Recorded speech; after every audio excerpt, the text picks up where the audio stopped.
आज हम बात करते हैं रेडॉक्स टाइट्रेशन के बारे में और इसमें हम आज बात करेंगे फेरस सल्फेट का टाइट्रेशन पोटेशियम परमैंगनेट के साथ।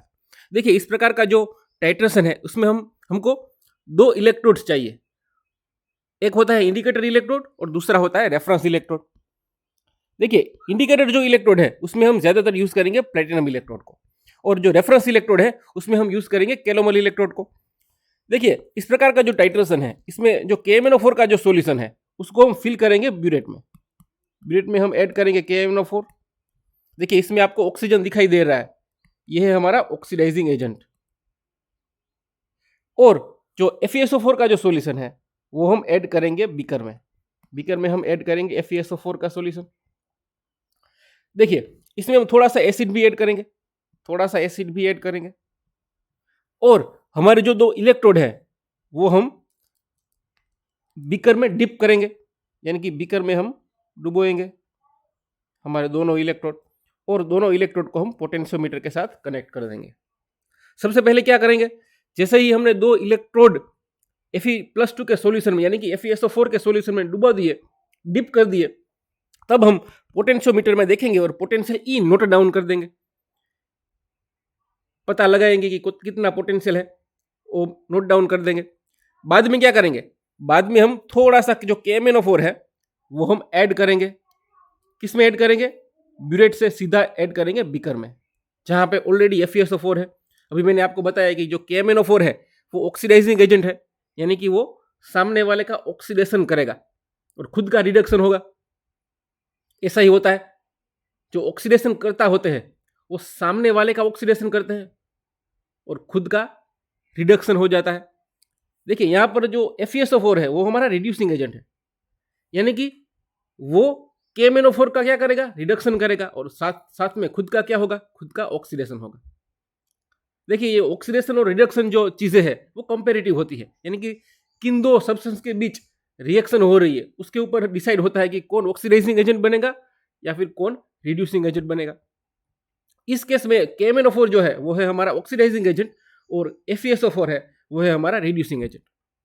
देखिए KMnO4 क्या करेगा, वो ऑक्सीडेशन करेगा FeSO4 का, यानी कि Fe+2 का ऑक्सीडेशन करके वो सीधा बनाएगा Fe+3, यानी कि Fe+2 से कन्वर्ट सीधा होगा Fe+3 में और खुद का रिडक्शन होगा, यानी कि MnO4 माइनस जो है वो सीधा कन्वर्ट होगा Mn+2 में। इसको हम बुलाएंगे ऑक्सीडेशन और ये हमारा रिडक्शन है।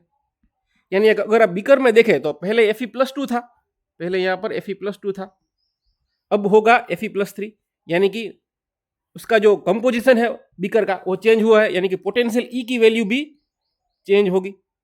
यहां पे पोटेंशियल E की वैल्यू भी चेंज होगी।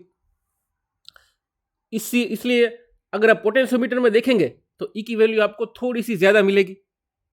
फिर से आपको यही रिपीट करना है, यानी कि ब्यूरेट में से आपको KMnO4 सीधा ऐड करना है बीकर में, फिर से आपको सेक करना है, थोड़ा सा जेंटली आपको जो दोनों इलेक्ट्रोड है वो मूवमेंट करानी है, सेक करना है। इसलिए क्या होगा, पोटेंशियल E की वैल्यू भी चेंज होगी, थोड़ी सी बढ़ेगी। ऐसा आप करते जाएंगे, जब इक्विवेलेंट पॉइंट आएगा तब आपको ड्रास्टिक चेंज देखने को मिलेगा, यानी कि जो पोटेंशियल E की वैल्यू में बहुत बड़ा चेंज देखने को मिलेगा और उसके बाद आप चाहे कितना भी KMnO4 ऐड कर दे, पोटेंशियल में उतना ज्यादा चेंज आपको देखने को नहीं मिलेगा। देखिए अब रिएक्शन की बात करते हैं। देखिए इस प्रकार का रिएक्शन है, आप देखें Fe+2 है वो कन्वर्ट होता है Fe+3 में। यहाँ पे 5Fe+2 है और कन्वर्ट होता है 5Fe+3 में, यानी कि 5 इलेक्ट्रॉन यहाँ पे रिमूव हो रहे हैं, यहाँ पे इलेक्ट्रॉन रिमूव हो रहे हैं। देखिए इसलिए इसको हम बोलेंगे ऑक्सीडेशन। और दूसरा इंडिकेशन क्या है ऑक्सीडेशन का, चार्ज बढ़ता है। देखिए यहाँ पे +2 था और यहाँ पे +3 है, यहाँ पे +1 का डिफरेंस है। देखिए 1 का डिफरेंस है, इसलिए हम इसको बोलेंगे ऑक्सीडेशन। देखिए ये जो 5 इलेक्ट्रॉन आए हैं वो सीधा कौन लेगा, MnO4 लेगा। MnO4 साथ में यहाँ पे एसिडिक मीडियम है, याद रखें मैंने पहले ही बताया था कि हमने एसिड भी ऐड किया है। वो 8H+ लेगा और 5 इलेक्ट्रॉन लेगा और बनाएगा सीधा Mn+2, साथ में 4H2O फिर रिलीज होगा, इसको हम बोलते हैं रिडक्शन। देखिए इस पहले वाले ऑक्सीडेशन रिएक्शन में आप देखिए यहाँ पे N = 1 है। ऐसा क्यों, देखिए यहाँ पे नेट जो चेंज है वो है +1 का, Fe+2 से हुआ है Fe+3, इसलिए हम इसको n इज इक्वल टू 1 लिखेंगे। और यहां पर देखें, यहां पे MnO4 का ऑक्सीडेशन स्टेट है, Mn का जो ऑक्सीडेशन स्टेट है वो है +7, और यहां पर Mn का ऑक्सीडेशन स्टेट है +2। देखिए यहां पे 5 का डिफरेंस है, इसलिए यहां पे n होगा 5। ये आपको याद रखना है, यहां पे लोग गलती कर देते हैं। ऑल ओवर जो रिएक्शन है हमारी वो इस प्रकार की रिएक्शन रहेगी, 5Fe+2 plus MnO4 minus plus 8H plus gives 5Fe+3 plus Mn+2 plus 4H2O। यहाँ पर जो दोनों इलेक्ट्रोड है, सॉरी दोनों इलेक्ट्रॉन जो है हमारे 5 इलेक्ट्रॉन वो सेम है, इसलिए हम इसको इंक्लूड नहीं करते हैं। और लेफ्ट हैंड की साइड जो है वो हम लेफ्ट हैंड साइड लिखेंगे, और राइट हैंड की साइड जो है वो हम राइट हैंड साइड लिखेंगे। इस प्रकार से ओवरऑल रिएक्शन लिखी जाती है। अब आगे देखते हैं। देखिए, during the titration Fe+2 becomes Fe+3 by oxidation and MnO4 minus reduced to Mn+2। देखिए यहाँ पर हमने आगे बताया था कि ब्यूरेट में हमने लिया है KMnO4 और बीकर में हमने क्या लिया है, Fe+2 लिया है। जैसे ही हम ऐड करेंगे वैसे क्या होगा, ये Fe+2 कन्वर्ट होगा Fe+3 में, और MnO4 माइनस कन्वर्ट होगा Mn+2 में, यानी कि रिडक्शन होगा और ऑक्सीडेशन होगा। इसलिए हम इसको बुलाते हैं रेडॉक्स रिएक्शन। अब देखिए आगे, देखिए before equivalent point potential value can be calculated by following formula. हम नर्स्ट फॉर्मूला, जो नर्स्ट इक्वेशन है उसकी मदद से हम क्या कर सकते हैं, before equivalent point potential find out कर सकते हैं। देखिए नर्स्ट इक्वेशन हमको पता है, ये है हमारा नर्स्ट इक्वेशन। क्या होता है normal equation, E is equal to E0 minus 0.0591 upon n log reduced form divided by oxidised form. ये है हमारा नर्स्ट इक्वेशन। अगर हम ये इक्वेशन पहले वाला इक्वेशन यहाँ Fe+2 वाले इक्वेशन में अप्लाई करें तो क्या होगा, देखिए ये हमारा Fe+3 है, ये हमारा ऑक्सीडाइज्ड फॉर्म है, और Fe+2 है, ये हमारा रिड्यूस्ड फॉर्म है, इसलिए हम इसको यहाँ पर ऐसा लिखा है Fe+2 divided by Fe+3। n यहाँ पे क्या है, n इज इक्वल टू 1 है, यहाँ पे n क्या हो जाएगा, 1 हो जाएगा। देखिए दूसरी बात, यहां पर मैंने Fe+3 बाई Fe+2 लिखा है। देखिए यहां पर मैंने इक्वेशन में E0 जो स्टैंडर्ड पोटेंशियल है वो मैंने Fe+3 Fe+2 लिखा। ऐसा क्यों, इसका रीजन ये है कि देखिए एक हमारी रिएक्शन ऑक्सीडेशन है और दूसरी हमारी जो रिएक्शन है वो रिडक्शन रिएक्शन है। अगर आपको all over potential find out करना है तो आप दोनों को ऑक्सीडाइजिंग लिए या फिर दोनों को रिड्यूसिंग पोटेंशियल लिए। आप ऐसा नहीं कर सकते कि एक का ऑक्सीडाइजिंग पोटेंशियल ले और दूसरे का रिड्यूसिंग पोटेंशियल ले, ऐसा बिल्कुल नहीं हो सकता। तो हमें एक्यूरेट वैल्यूज कैसे पता चलेगी, अगर हम दो डिफरेंट चीजें लेंगे तो, यानी कि कंपैरिजन होगा तो दोनों चीजें सेम होनी चाहिए। यानी कि या तो मैं दोनों का ऑक्सीडाइजिंग पोटेंशियल ले लूं या फिर दोनों का रिड्यूसिंग पोटेंशियल ले लूं। मैंने यहां पर रिड्यूसिंग पोटेंशियल लिया है। आमतौर पर जो जनरल टर्मिनोलॉजी है वहां पे हम रिडक्शन पोटेंशियल ही यूज किया जाता है, इसलिए मैंने यहाँ पे रिडक्शन पोटेंशियल लिया है, यहाँ पे स्टैंडर्ड रिडक्शन पोटेंशियल लिया है मैंने। देखिए तो रिडक्शन पोटेंशियल क्या होगा, Fe+3 Fe+2 हो जाएगा, और इसका जो रिडक्शन पोटेंशियल जनरली होता है वो होता है +0.771।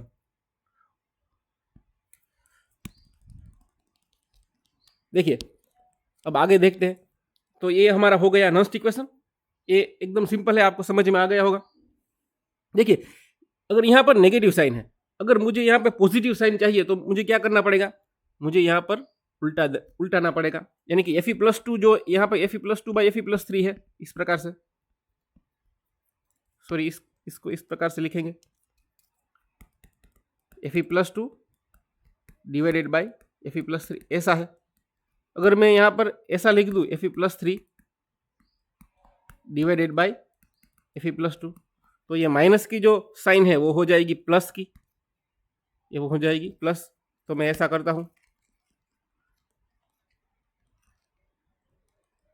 देखिए तो इस प्रकार से हो जाएगा। ये हो गया हमारा प्लस, देखिए यहाँ पर हो गया है प्लस, और ये जो +2 बाई +3 था वो हो गया है +3 बाई +2, यानी कि हमने जो न्यूमरेटर है और डिनोमिनेटर है उसकी साइन हमने बदल दी है। तो ये हो गया हमारा E1 फॉर पोटेंशियल, E1 हो गया है हमारा बिफोर इक्विवेलेंस पॉइंट। देखिए आफ्टर इक्विवेलेंस पॉइंट क्या होगा, यहां पर हम बात करेंगे अब MnO4 माइनस से कन्वर्जन ऑफ Mn+2 की। देखिए आफ्टर इक्विवेलेंस पॉइंट क्या होगा, देखिए MnO4 माइनस है वो कन्वर्ट हो रहा है Mn+2 में। देखिए यहाँ पर MnO4 माइनस है, उसमें Mn का जो ऑक्सीडेशन रेट है वो है +7 और यहाँ पे है +2। देखिए +7 से हो रहा है +2, यानी कि 5 का चेंज हो रहा है, इसलिए n इज इक्वल टू होगा यहाँ पर 5। यहाँ पे पहली इक्वेशन में +2 में से +3 हो रहा है, इसलिए n इज इक्वल टू 1 हो गए। यहाँ पे 1 आता है, मैंने 1 को लिखा नहीं है। देखिए तो इस प्रकार से रिएक्शन होगा E2 is equal to E0 MnO4 minus Mn+2। देखिए यह रिडक्शन हाफ सेल लिखा है मैंने यहाँ पे, अगले वाले में भी मैंने रिडक्शन हाफ सेल ही लिखा था। -0.0591 upon 5 log reduced form upon oxidised form. देखिए ये है Mn+2, ये हमारा रिड्यूस्ड फॉर्म है, और MnO4 माइनस और H+2 8। ये आपको भूलना नहीं है, लोग बार बार इसमें गलती कर देते हैं, H+ को इंक्लूड नहीं करते, लेकिन ये हमें भूलना नहीं है। देखिए हमारा रिएक्शन, देखिए हमारा हाफ सेल रिएक्शन, देखिए दूसरा, ये है हमारा हाफ सेल रिएक्शन दूसरा वाला। देखें यहाँ पर 8H+ भी है और 8 मोल ऑफ H+ है, इसलिए H+ जो है उसकी 8 पावर हो जाएगी, पावर उसकी 8 हो जाएगी, क्योंकि ये 8 मोल है। ये भी आपको भूलना नहीं है, लोग यहाँ पे गलती कर देते हैं। H+ की 8 पावर हो जाएगी, क्योंकि जितना मोल होता है वो पावर में कन्वर्ट होता है।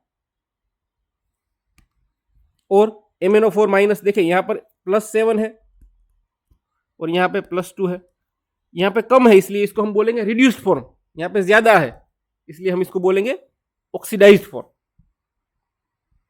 आगे देखते हैं, तो इस प्रकार से हो जाएगा, ये हमारा रिड्यूस्ड फॉर्म और ये है हमारा ऑक्सीडाइजिंग फॉर्म। देखिए यहाँ पर n इज इक्वल टू 5 है, जैसा मैंने आगे बताया आपको, क्योंकि 5 इलेक्ट्रॉन का चेंज आ रहा है। अब देखिए आगे की तरह यहाँ पर मुझे प्लस साइन चाहिए, तो क्या करना पड़ेगा, दोनों को उल्टा देना पड़ेगा, यानी कि Mn+2 जो Mn+2 divided by MnO4 minus into H+8 है, मैं उसको उल्टा दूंगा, यानी कि MnO4 को अभी मैं न्यूमरेटर में लिखूंगा, साथ में H+8 और डिवाइडेड बाई Mn+2। तो ये मैंने उल्टा दिया है, देखें आप, तो ये साइन क्या हो गई है, माइनस में से प्लस साइन हो गई है, सिंपल चेंज है। देखिए अभी क्या प्रॉब्लम है, अगले वाले इक्वेशन में नीचे कुछ नहीं था, यानी कि 0.0591 डिवाइडेड बाई 1 था, यहां पर 5 है, यानी कि कैलकुलेशन करने में थोड़ी डिफिकल्टी आ सकती है, इसलिए मैं क्या करता हूं, इस 5 को मैं रिमूव करना चाहता हूं। 0.0591 अपॉन 5 है, इस 5 को मैं रिमूव करना चाहता हूं, इसलिए मुझे क्या करना पड़ेगा, अगर मैं दोनों साइड 5 से मल्टीप्लाई कर दूं तो ये 5 रिमूव हो जाएगा। किस प्रकार से, देखें यहाँ पर मैं 5 से मल्टीप्लाई करूं तो ये 5E2 हो जाएगा, और यहाँ पे 5 से करूं तो दोनों साइड 5 में ऐड करता हूं, देखें यहाँ पर 5 से 5 कैंसिल हो जाएगी। तो इक्वेशन इस प्रकार से होगा, देखिए ये हो गया हमारा इक्वेशन।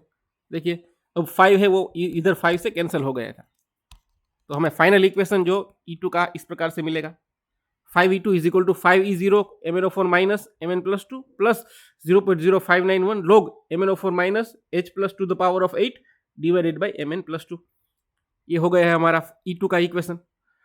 अब इक्विवेलेंस पॉइंट पे किस तरह से फाइंड आउट करना है, देखिए इक्विवेलेंस पॉइंट के लिए इक्वेशन ये है XE1 plus YE2 divided by X plus Y, यानी कि X मोल ऑफ E1 लेना है plus Y mole of E2 लेना है, divided by X plus Y करेंगे तब हमको क्या मिलेगा, इक्विवेलेंट पॉइंट का पोटेंशियल मिलेगा। देखिए यहाँ पर E1 की जो वैल्यू है, देखिए आगे देखिए ये E1, ये है हमारा E1, वो तो 1 मोल ही है, देखिए E1 के आगे कुछ नहीं है, यानी कि 1 मोल ही है, आप देख सकते हैं, यानी कि E1 1 हो गया, E2 देखें, E2 में 5 मोल E2 बन रहा है, देखिए इसलिए हम इसको लेंगे 5E2 और डिवाइडेड बाई क्या होगा 1 + 5 यानी कि 6 होगा। यानी कि हमारा इक्विवेलेंस पॉइंट का पोटेंशियल का इक्वेशन होगा E1 + 5E2 डिवाइडेड बाई 6। अब आपको समझ में आ गया होगा, यहाँ पर 1 मोल है इसलिए x 1 होगा, यहाँ पर E2 5 है इसलिए y = 5 होगा। तो हमारा इक्विवेलेंट पॉइंट का इक्वेशन ये बनेगा। अब सिंपल है, सिर्फ हमको E1 और E2 की वैल्यू ऐड करनी है और उससे डिवाइड करना है 6 के साथ। देखिए हमने वैल्यूज ऐड कर दी है, देखिए ये हमारा E1 क्या था E0 Fe+3 Fe+2 plus 0.0591 log Fe+3 by Fe+2, ये हमारा E1 है, यहाँ मैं लिख देता हूँ। देखिए ये है हमारा E1 और E2 क्या है, ये है हमारा E2 5E0 MnO4 minus Mn+2 plus 0.0591 log MnO4 minus H+8 divided by Mn+2, ये है हमारा E1 E2 और डिवाइडेड बाई 6 आप देख सकते हैं। देखिए अभी मैं क्या करता हूं, ये जो 0.0591 log Fe+2 Fe+3 है और ये 0.0591 log MnO4 minus H+8 divided by Mn+2, ये दोनों में आप देख सकते हैं कि 0.0591 है वो कॉमन है, 0.0591 log है वो कॉमन है। देखिए यहाँ पर भी है और यहाँ पर भी है, तो मैं क्या करता हूँ इन दोनों को कॉमन निकाल लेता हूँ। देखिए तो इस प्रकार से इक्वेशन बनेगा, आप देख सकते हैं इक्वेशन। तो अब क्या बनेगा E0 Fe+3 Fe+2 plus E0 MnO4 minus Mn+2, इन दोनों को मैंने अलग लिख लिया है और ये जो कॉमन वाला है मैंने यहाँ पे लिखा है, देखिए 0.0591 log Fe+3 Fe+2 MnO4 minus H8+ divided by Mn+2। देखिए इस प्रकार का हो गया है। अब देखिए सिंपल मैंने क्या किया है, कॉमन निकाल दिया है, ये कॉमन निकाल लिया है 0.0591 को और इनको मिला दिया है, ये इस प्रकार से हो जाएगा।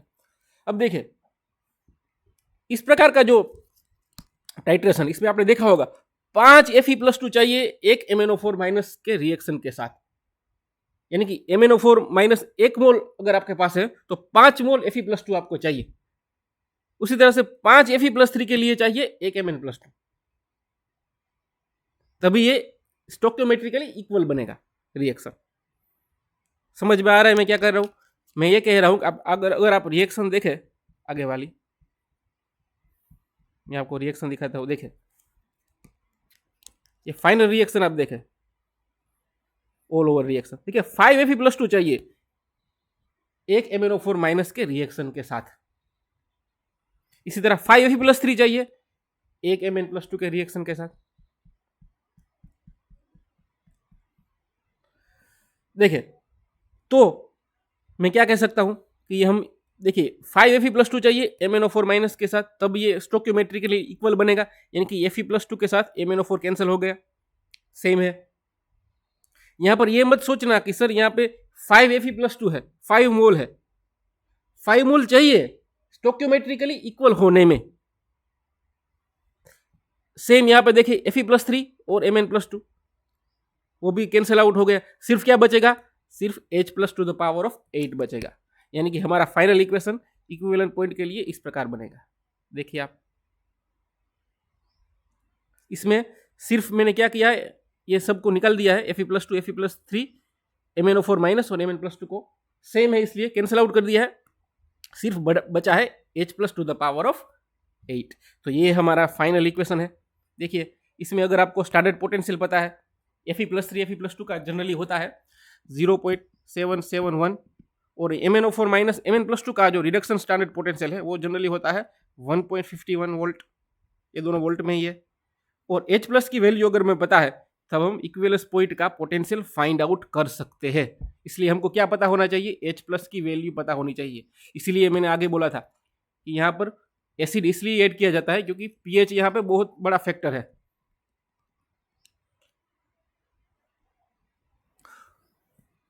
अगर ग्राफ की हम बात करें तो देखिए यहाँ पर ग्राफ तो हमें पता है, ब्यूरेट में जो क्या फिलअप किया है वो और पोटेंशियोमीटर में हम क्या देख रहे हैं वो उसके बीच होता है। देखिए ब्यूरेट में हमने फिलअप किया है KMnO4 यानी कि KMnO4 और पोटेंशियोमीटर में हम क्या देख रहे हैं, पोटेंशियल ई देख रहे हैं, यानी कि पहला जो ग्राफ होगा वो ई वर्सेस वॉल्यूम ऑफ KMnO4 होगा। देखिए ये रहा हमारा ग्राफ, और ये एस टाइप का देखने को मिलेगा।